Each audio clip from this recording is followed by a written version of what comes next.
Hola, buenas noches. Yo me llamo Gustavo y me dedico a la rehabilitación en adicciones y también trabajo con adolescentes en situación de riesgo. El tema que quiero que revisemos el día de ahora o que quiero compartir junto con ustedes es un tema importante, es un tema eh, muy presente en esta época y yo lo que creo es que en todas las épocas ha estado muy presente. Es el tema de el proceso de la depresión, ¿no? Hoy vamos a hablar sobre la experiencia depresiva en las personas y cómo a veces esta experiencia depresiva irrumpe de manera sin avisar, ¿no? Irrumpe a veces de manera espontánea en la emocionalidad de las personas. Hay muchísimas definiciones acerca de esto que conocemos como el fenómeno depresivo o la experiencia depresiva. Una de las consideraciones que se le da a esta experiencia depresiva está muy asociada a los procesos neuróticos. ¿Qué quiere decir depresión? ¿Cuántas formas de nombrarla hay? ¿Cuántas formas de experimentarla también hay? Porque no hay, esto es importante saberlo, no hay depresión que se parezca. Es decir, la depresión es como la huella dactilar de la persona, no hay otra igual. Cada quien experimenta de forma distinta estos procesos depresivos o estas experiencias depresivas, y una definición que a mí me ayuda a entender qué quiere decir esto de la experiencia depresiva vendría a ser que la depresión es la incapacidad de tener un gobierno o la capacidad de gobernar no solo mi vida emocional, sino también mi vida relacional, mi vida emocional y mi vida con o en el mundo, ¿no? Hay una incapacidad de mantenerme en el bienestar, hay una incapacidad de sentirme bien, hay una incapacidad de manejar mis emociones, hay una incapacidad de manejar mis sentimientos y hay una fuerte incapacidad eh, de llevarme bien conmigo mismo. En la depresión cambia la relación consigo mismo. La depresión, hay un gran sentido de culpa porque yo no debería de sentirme así, ¿no? Creo que uno de los primeros ataques en la experiencia de la depresión es recriminarse a sí mismo ese estado emocional. Entonces, esa es una buena definición, la incapacidad de gobernar el mundo de mi interioridad, la capacidad de gobernar mi mundo emocional. Por interioridad me refiero a tras la piel, a lo que siento, a cómo me experimento. Por mundo, también quiero que quede claro que mi relación con el mundo es mi relación con los otros. Una de las primeras uno de los primeros resultados producto de esta experiencia depresiva es el alejamiento de los otros, ¿no? Es dejar de ir a los otros, es perderme de los otros, en estas manifestaciones de no querer ver a nadie, en estas manifestaciones de querer estar solo. Es como si el querer estar solo pasara a ser o pasara a formar parte de mi existencia, ¿no? Hay 10,000 pretextos para no estar con los demás, hay 10,000 pretextos para disminuir las relaciones interpersonales, eso que antes me atrapaba, esas charlas que me gustaba antes con mis amigos, yendo al café, yendo a socializar.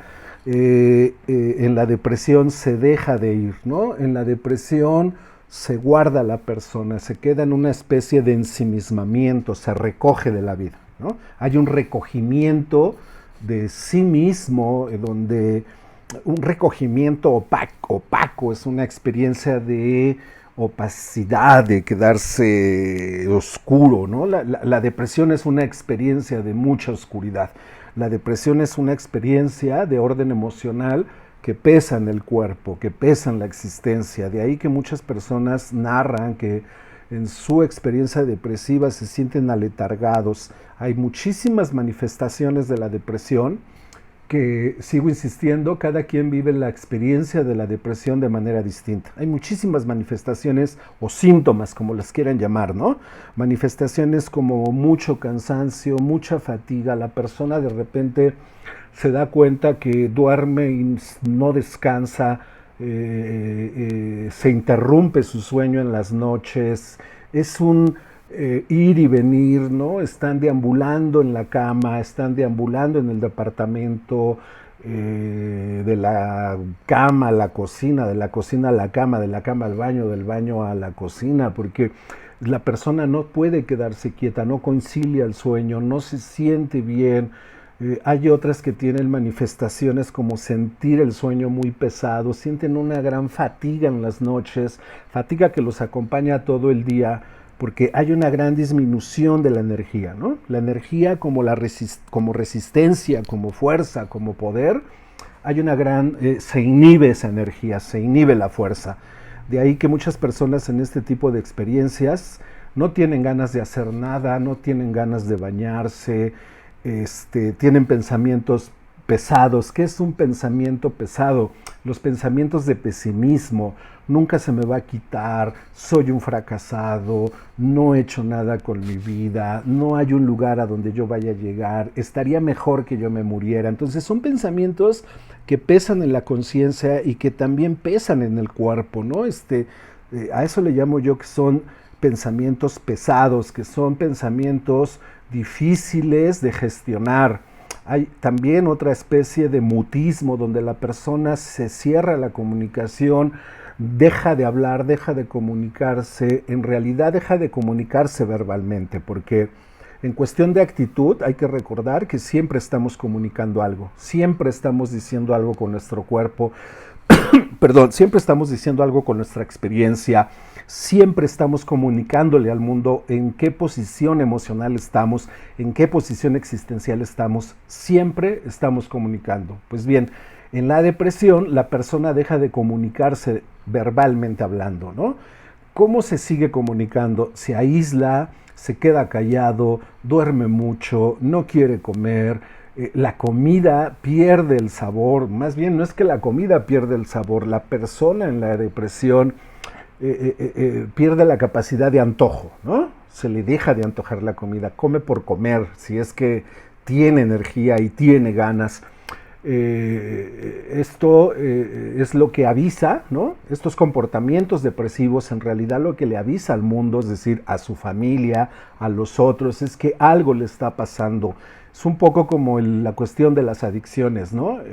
El que tiene un proceso adictivo, el que tiene un proceso en la depresión, un proceso depresivo, una experiencia depresiva, está declarando algo al mundo. Está diciéndole algo al mundo. Comúnmente es un poco al proceso de las adicciones.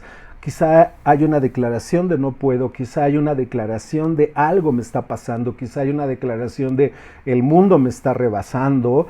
Y entonces a eso es a lo que le llamamos como una expresión depresiva. Es decir, en la depresión no dejamos de expresarnos y queremos que el mundo se dé cuenta cómo estamos nosotros. Entonces hay un fuerte retraimiento, ¿no?, de las relaciones interpersonales. También sucede que las relaciones que antes me daban sustento emocional, que me reafirmaban, que me confirmaban, que me hacían sentir bien, hay una renuncia progresiva a ese tipo de relaciones. Es como si las relaciones dejaran de tener poder, ¿no? Dejan de interesarme, hay un desinterés por los otros. Es decir, en la experiencia depresiva la persona deja de ir a los otros, deja de tender a los otros porque está bastante recogido. Hay un filósofo que se llama Gabriel Marcel, es un filósofo francés, y por ejemplo él dice que hay personas que en la existencia tienen un ser abierto y un ser cerrado a la existencia.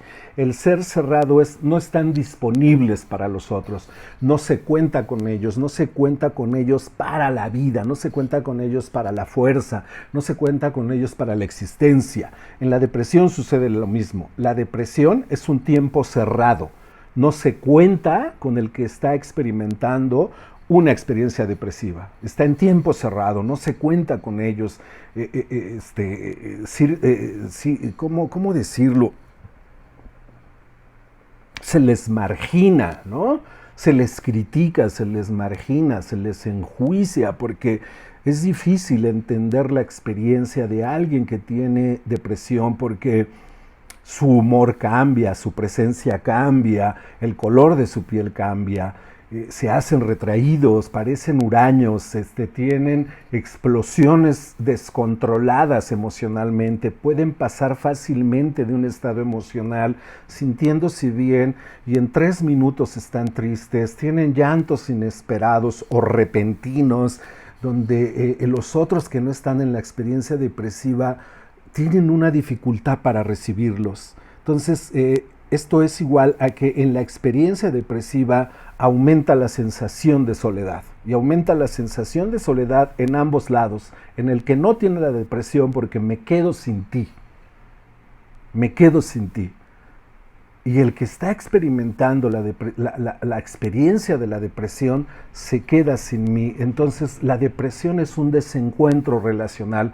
En la depresión hay un alejamiento de los afectos, hay un alejamiento de las personas y lo que queda entre los dos es la experiencia depresiva que se lleva todo.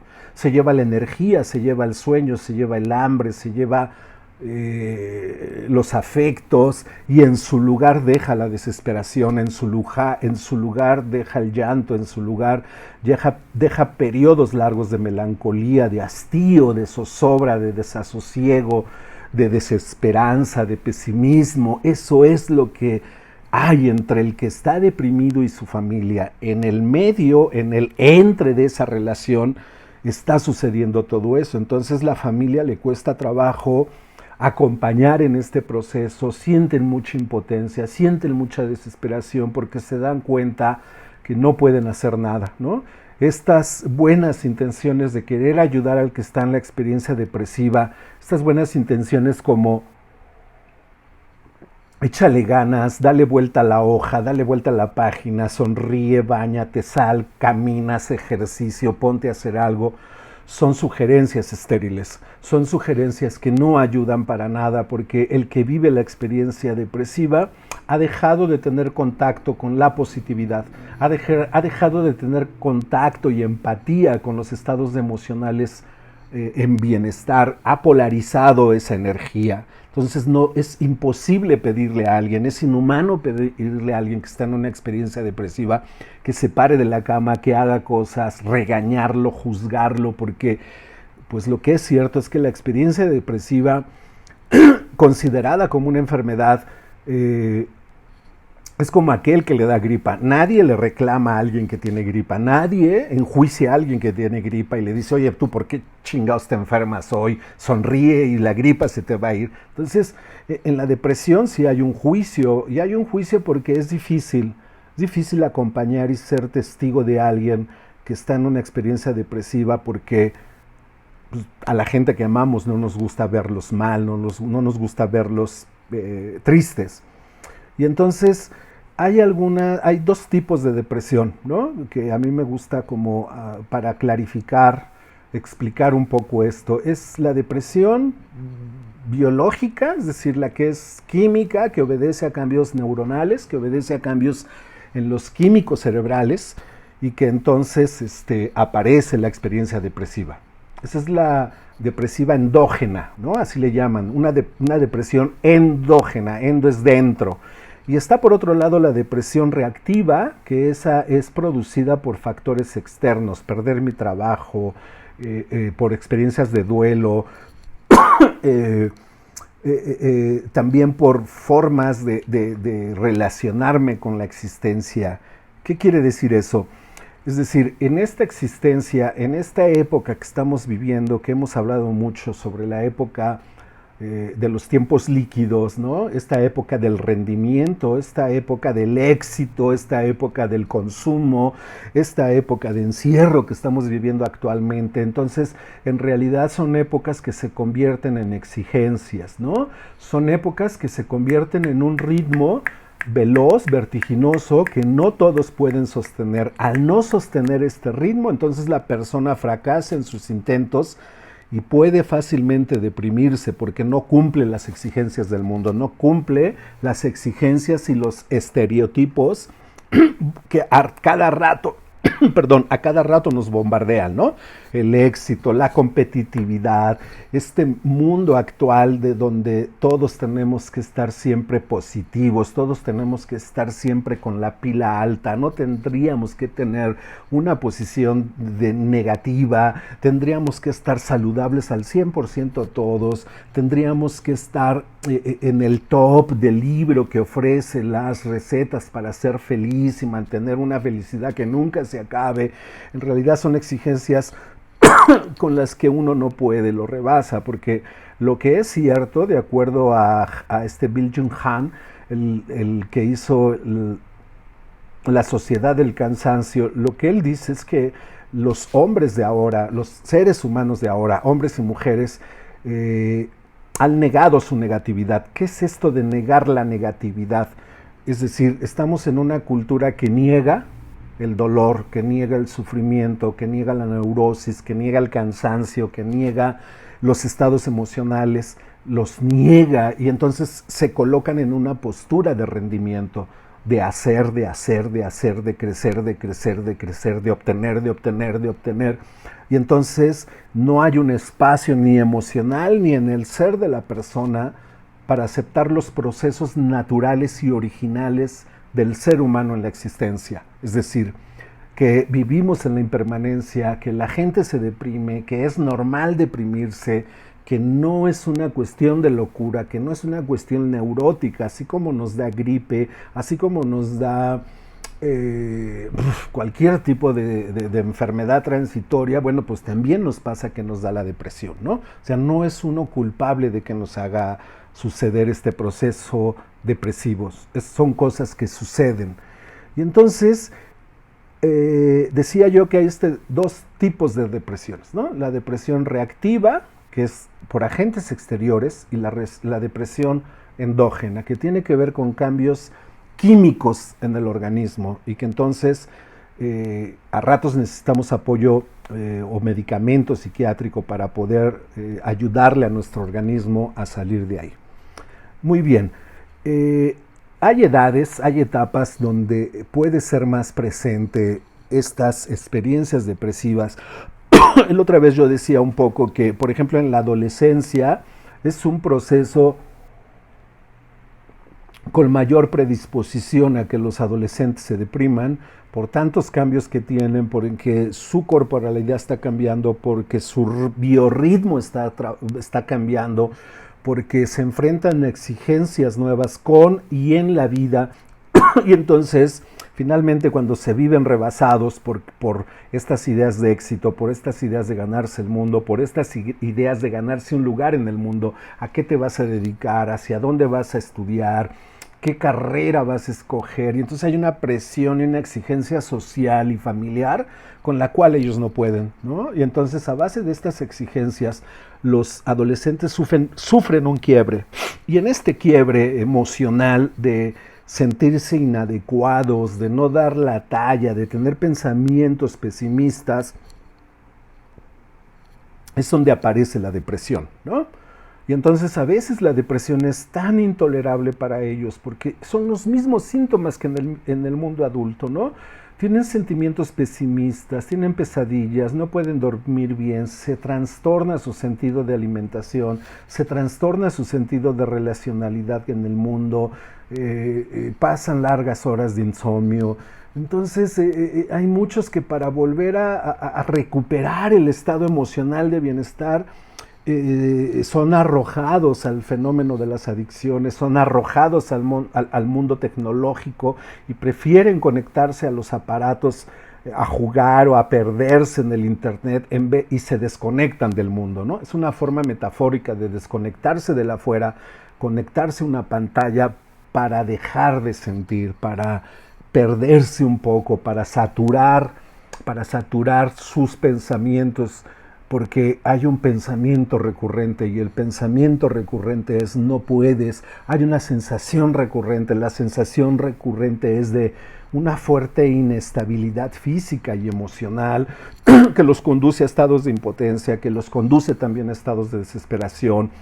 Y entonces vemos a muchos adolescentes, hombres y mujeres, que terminan por sucumbir, que no pueden, que se rompen, que no tienen la fortaleza necesaria para enfrentar este tipo de experiencia tan compleja, tan pensada. Y entonces algunos de aquí empiezan, algunos, no todos, no es un general, es un común, es un común y al mismo tiempo es un particular, ¿no? Entonces hay quien no puede con este tipo de presión, con este tipo de respuestas y exigencias, y entonces tienen fuertes cambios en sus modos alimenticios, ¿no? Y entonces se trasladan de la depresión a trastornos alimenticios como la anorexia y la bulimia, algunos a trastornos sobre la presencia, hay una distorsión geográfica del cuerpo donde no están a gusto con su cuerpo.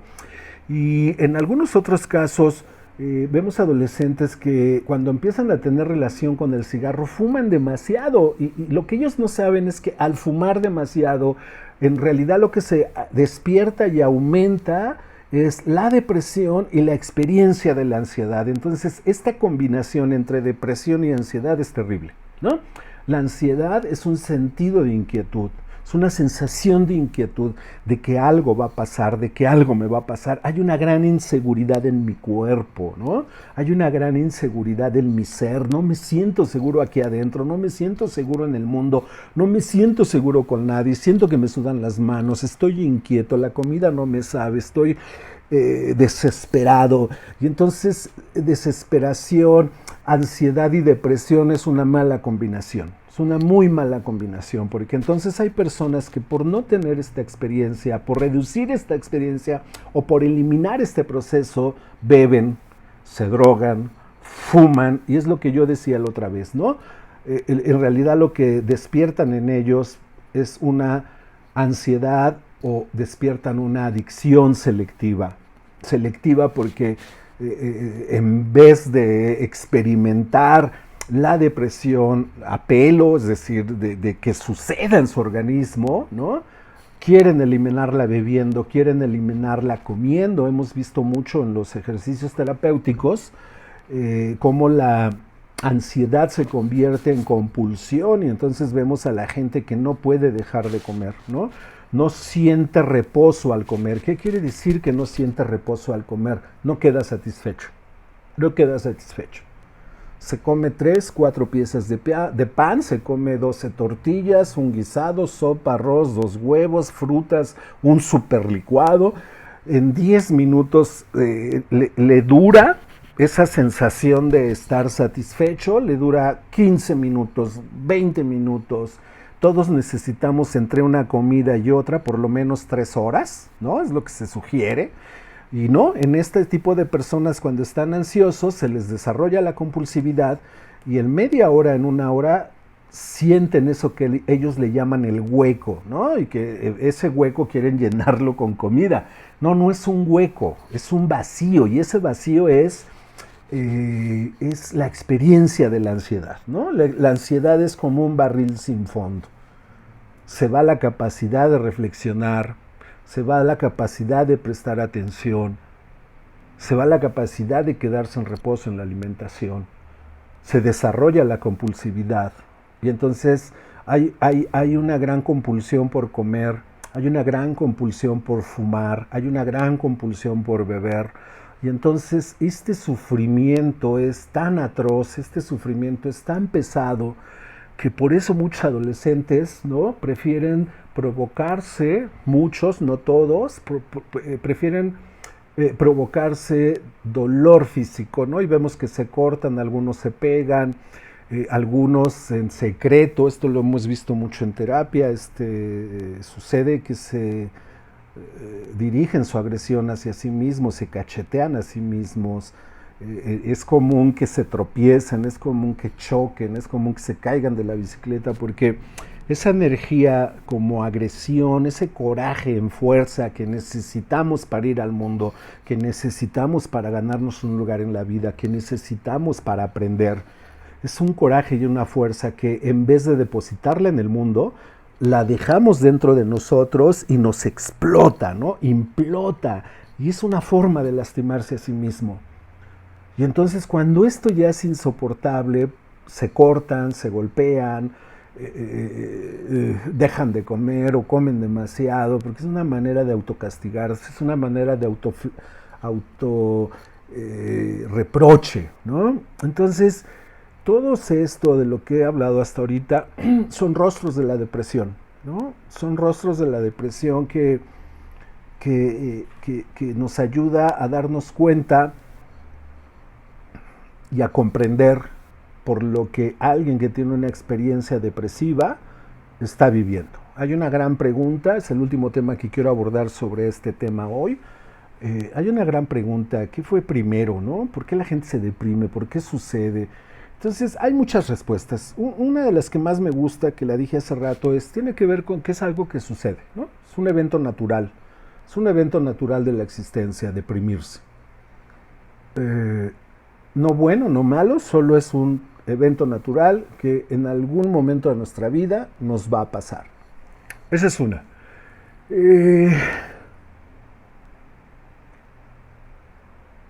La otra es la biológica, que sigo insistiendo. Hay un desorden neuronal, químico neuronal, donde algo sucede, deja de haber una conexión, entonces dejamos de liberar y de producir endorfinas y eso hace que baje nuestro estado de ánimo. Esa es la otra. Sin embargo, también se ha descubierto que, y esto lo manejan mucho en la postura de la psicoterapia gestal, lo que se ha descubierto es que también hay algo que se llaman suelos depresivos o fondos depresivos.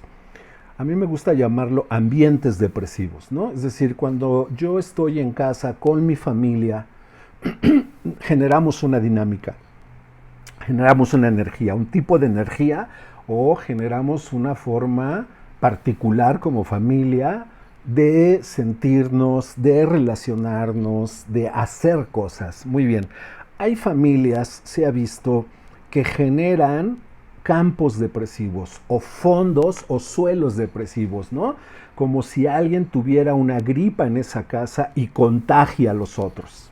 Es decir, alguien tiene una actitud de pesimismo y se relaciona desde ahí. Alguien tiene una sensación de ensombrecimiento y la contagia, es decir, los estados de ánimo se contagian, las formas de ver la vida se contagian y lo que vemos es que se están pasando el famoso virus entre todos, el virus de la depresión.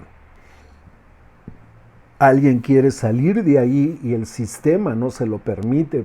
Y digo, no se lo permite. Imagínense un adolescente, pues no tiene a dónde ir, tiene que vivir a fuerza. Y el papá, la mamá tienen que vivir a fuerza. Y entonces hay un sistema familiar depresivo del cual emergen las personas con una experiencia depresiva. Entonces, ese es un tema interesante también a mirar. Es un tema interesante también a explorar. Cómo, como familia, generamos procesos depresivos. Y entonces, en este tipo de procesos depresivos, ¿no? Lo que sale de estas interacciones entre los familiares, entre la familia, pues son sujetos con experiencias depresivas por reacción, ¿no? Es lo que le llamo la depresión reactiva, o lo que se le llama la depresión reactiva.